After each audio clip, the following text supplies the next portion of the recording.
नमस्कार मंडळी. आज आपण एक अशी संघर्ष कथा ऐकणार आहोत शाहू महाराजाच्या जयंतीनिमित्त. ज्या कथेमध्ये दोन व्यक्तीनं, त्या व्यक्तींचा माझा संपर्क नाही, परंतु त्या व्यक्ती प्रकाश होतात कशा आल्या, तर आज त्या ग्रामीणच्या दोन व्यक्ती आहेत. माझ्या गावापासून काही किलोमीटर अंतरावर असणाऱ्या वडाळ्याच्या दोन व्यक्ती आहेत. आणि 2 वर्ष झालं मी म्हटलं होतं की आपले 3 मुद्दे असतील: शिक्षण, संघर्ष आणि आध्यात्मिक. ह्या दोन व्यक्ती माझ्या गावापासून काहीतरी 10-12 किलोमीटरवरती राहतात आणि त्यांचा माझा परिचयही नाही, पण त्यांची समाजासाठी असणारी तळमळ. बाबा, समाजाचं तर काही ऋण आपल्याकडे राहिलं आहे का? आणि एक समाजाचं ऋण, त्या ऋणातून मुक्त व्हावं असं त्यांना वाटत असावं, म्हणून त्यांनी 2 वर्ष झालं त्यांच्या वाढदिवसानिमित्त जो उपक्रम चालू ठेवला तो आदर्श घेण्यासारखा आहे मंडळी. कारण मी पुराव्या साईड बोलालो आहे.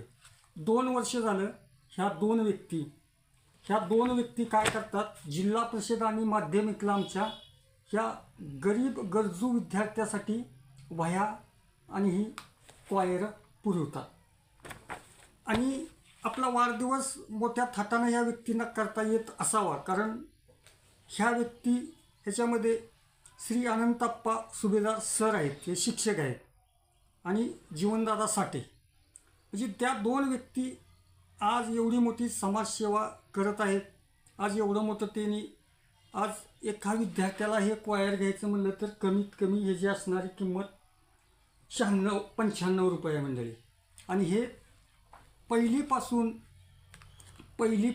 10वीपर्यंत त्यांनी आपल्या वाढदिवसानिमित्त हे असणारं वाटप केलेलं आहे. खरोखर आज समाजामध्ये अशा लोकांची गरज आहे. कारण आज दुष्काळ पट्ट्यामध्ये आपला असणारा जिल्हा येतो, आपला तालुका येतो. आज पावसाचा दिवस चालवून 1 महिना लोटला तरी आज दुष्काळ असल्यासारखा कुठेही पावसाचा तपास नाही. जमिनीत असणाऱ्या बियाणं अजून शेतकऱ्यांनी खरेदी केलं नाही. आपल्याला ते पाऊसच पडल्यामुळं बाकीचा विषयच येत नाही.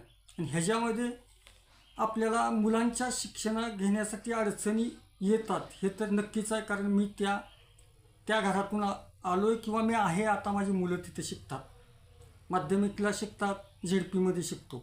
मग ह्या लोकांनी आज एका मुलाला त्या वर्गामध्ये लागणाऱ्या पूर्ण वह्याचा खर्च उचलला आहे. म्हणजे यांनी त्यांचा वाढदिवस किती साध्या पद्धतीनं साजरा केला आहे बघा.